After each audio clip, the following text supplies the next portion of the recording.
Speaker, CS nominee, you have said that nothing changes in the things you believe in. And I want to believe if nothing changes, your publicly known stand on the fight against corruption will continue being so even when you join the ministry, if you are approved. And in view of that, you do know the problems that pervade the power sector, especially in regards to the cost of generation of power and what is offloaded to the Kenya Power and Lighting Company. That independent power producers in this country, over the years, since the early 60s and 70s, to date, continue to sell very expensive power to KPLC, while that power that we generate from Kengen, including the green power in Olkaria and Marsabit Wind Power, the solar farms in northern Kenya, are much cheaper. Will Kenyans, or can Kenyans trust you that when you take office, should you be approved, that you will literally do what they call biting the bullet and fight the power cartels in power generation and sale with the PPA agreements that are there, to make sure that Kenyans eventually can enjoy lower costs of power? Because there is power that is cheaper, and it's there. But we are still on thermal energy, when we have cheaper geothermal energy, we have cheaper wind energy, we have cheaper solar energy.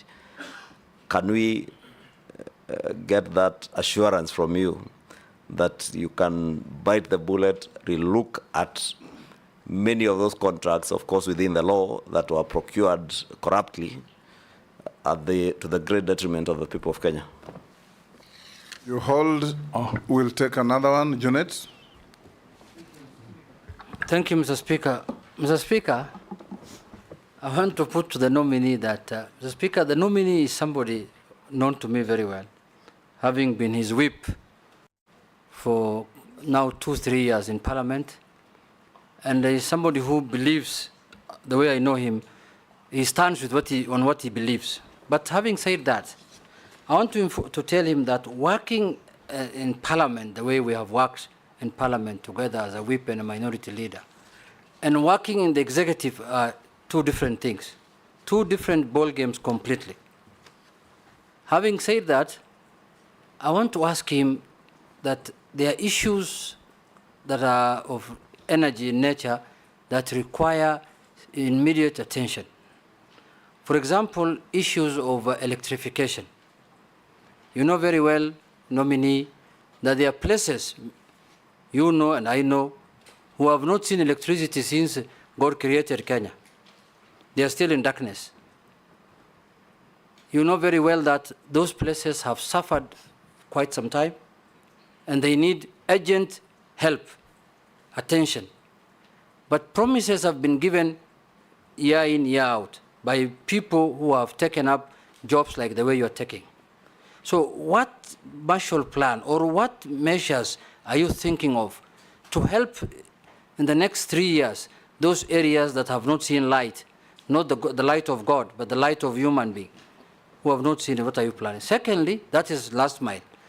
My final question is, this country, the way it is now, and your predecessor, the nominee that was holding your docket, has come here to be vetted on for another docket.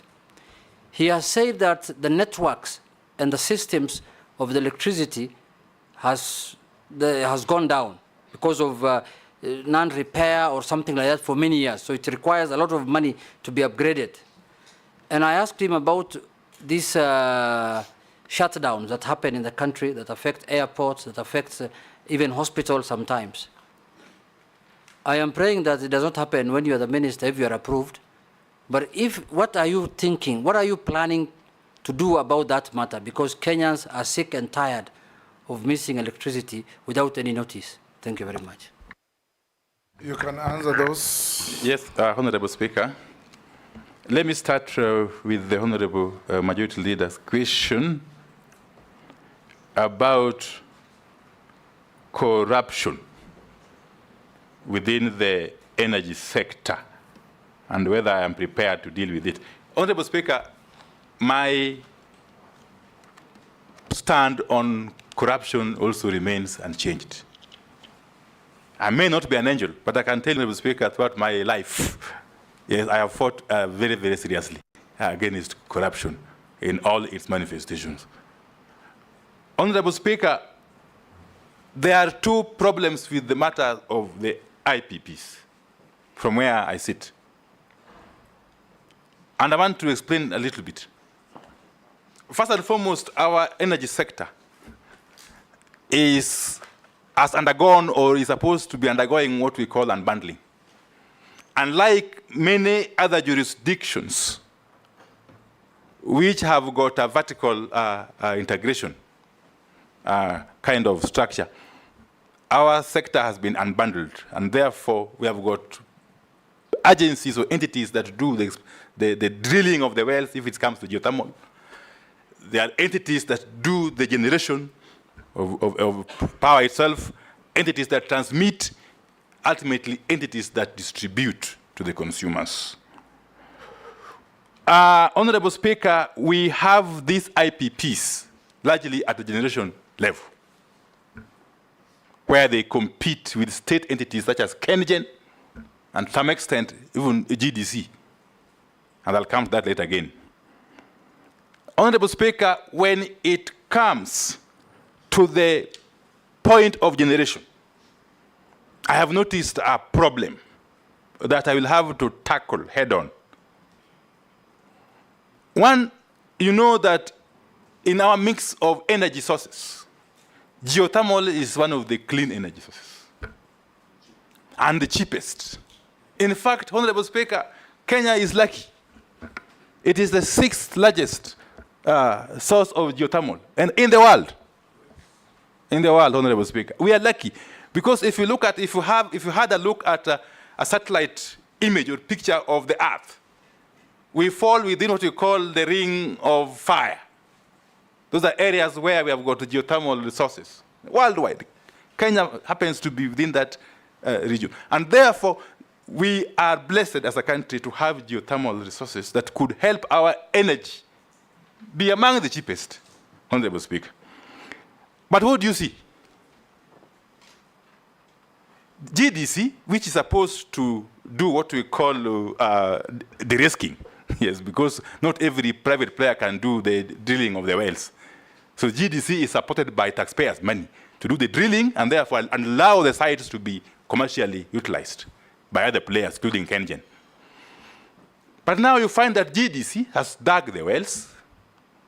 They have identified, they have got the sites which are ready for development commercially. And you find that licenses for a number of those sites have been given to private entities, these so-called IPPs, a number of whom are not utilizing the sites. They have kept them for purposes of speculation.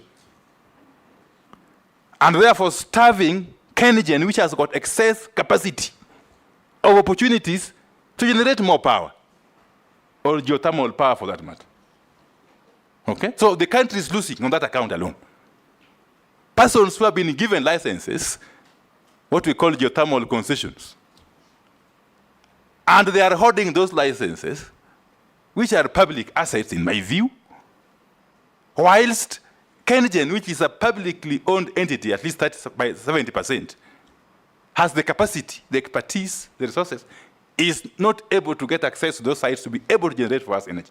So that I will have to deal with.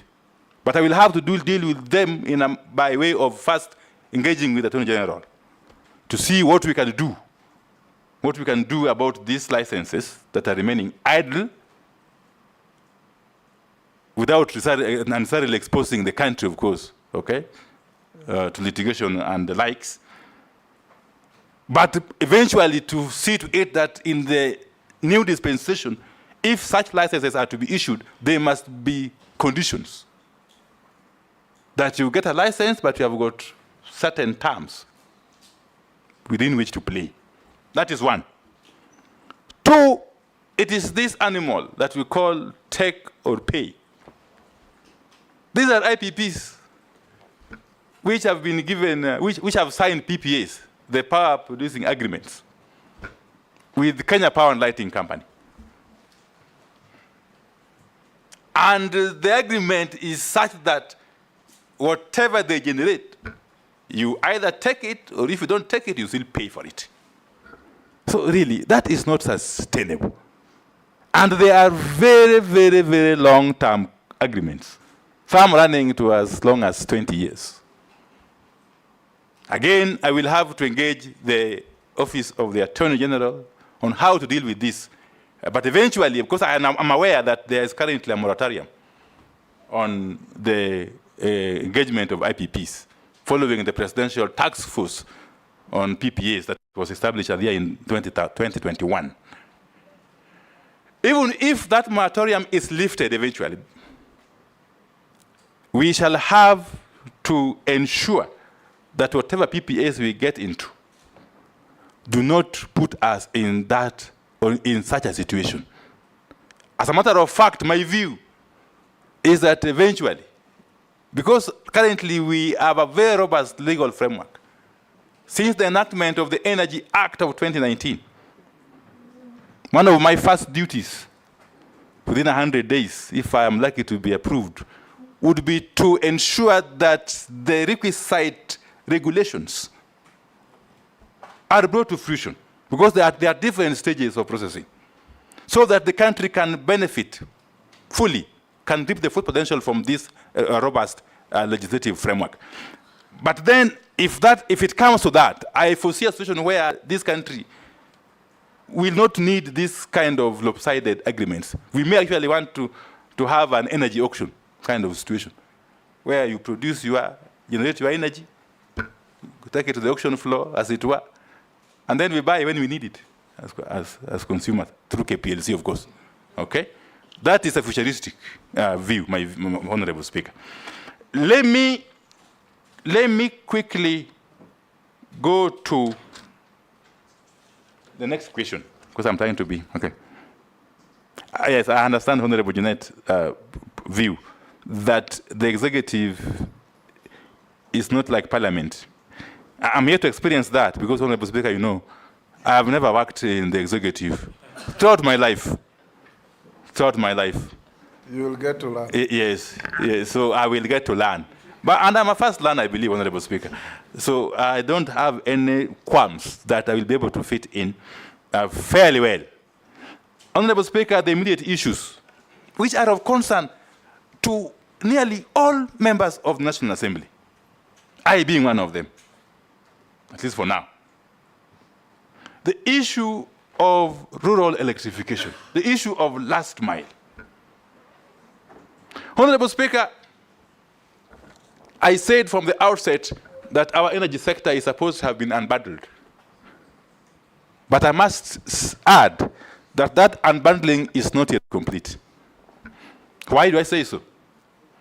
You still find Kenya Power and Lighting Company competing with REREC in last mile connections. Honorable Speaker, Kenya Power and Lighting Company is a publicly listed company. It's supposed to be running commercially. It's supposed to be profit motivated, if you ask me.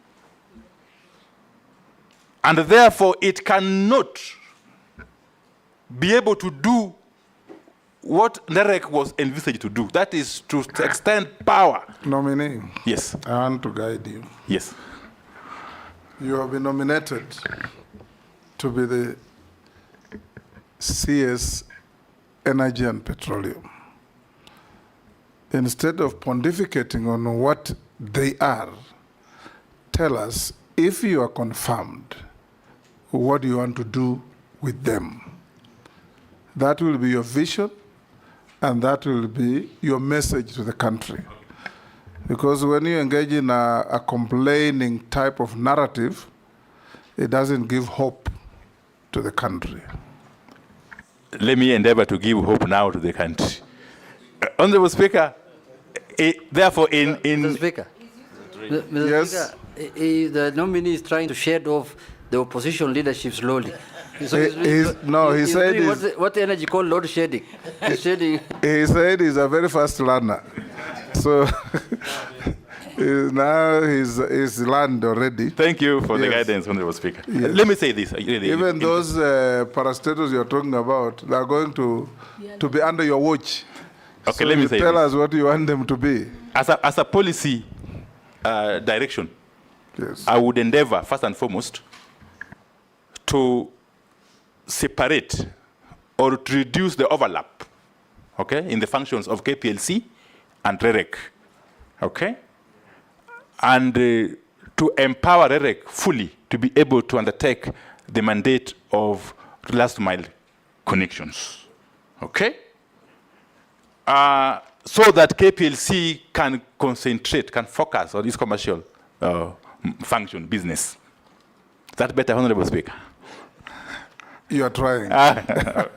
Okay. Yes. Finally, Honorable Speaker, on Honorable Junet's question, it is indeed true that we have got fairly dilapidated infrastructure, especially for transmission. Again, you must also understand that these are legacy problems. Before the coming into being of KETRACO, it was the sole duty or mandate of KPLC to do the whole business from generation to distribution.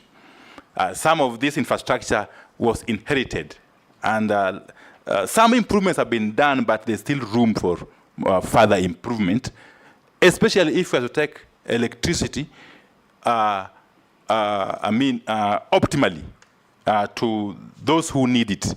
Honorable Speaker, we have situations where we are not able to evacuate power from the generators, okay, to the end user because of lack of transmission capacity. That's something I'll be working closely with the agencies in my docket to be able to fast track the modernization of the infrastructure. And especially when it comes to the last mile connectivity, we are going to work closely with REREC